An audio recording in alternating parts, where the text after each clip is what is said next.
talking about this at the beginning of the show. A few times a year, Flag City Honor Flight takes local veterans to Washington, D.C., many of them seeing the memorials in their honor for the very first time. Such a special, emotional day, one that Dan Cummins goes on, so we can hear some of their stories. We're at the World War II Memorial. It was built in 2004. It's one of the highlights of our trip when we bring Flag City Honor Flight to this area, Washington, D.C. for the day. It's so beautiful. Here are two veterans from Sandusky, brothers. First of all, we've got your wind is Gary Pittzenberger and Lloyd. Now, you're a year and a half older than your brother. Yes. You both were drafted, so you were drafted first. So tell me about your service. I've spent basic training at Fort Benning, Georgia, and then Fort Sill, Oklahoma as a radar operator. And then you were drafted, you wound up in Vietnam, earn a Bronze Star. I mean, you did not end up like your brother. I was the lucky one. I got better experience than he did. You did? I did, yeah. How would you describe your Vietnam experience? My experience, I mean, it wasn't good. I was glad to do it, proud to do it.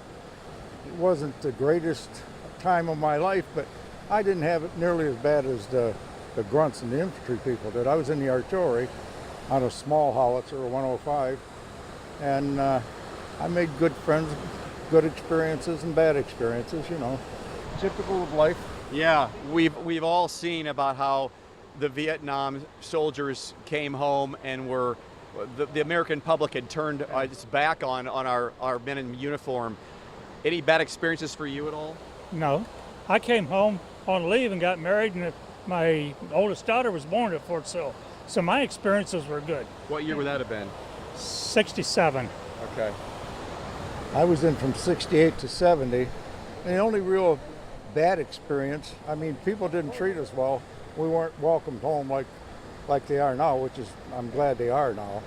But I remember sitting in the airport in San Francisco waiting for a flight home for 21 hours, and nobody would talk to me. I had my uniform on, and one lady wouldn't even let her son sit beside me.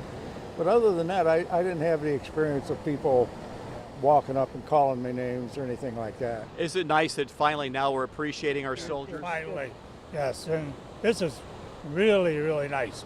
Couldn't get any better than this.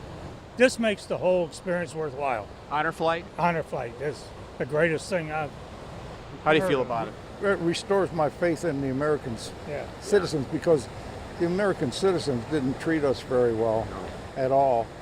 And I'm glad to see that's turning around for the current service people. And this is just fantastic for this welcoming home finally.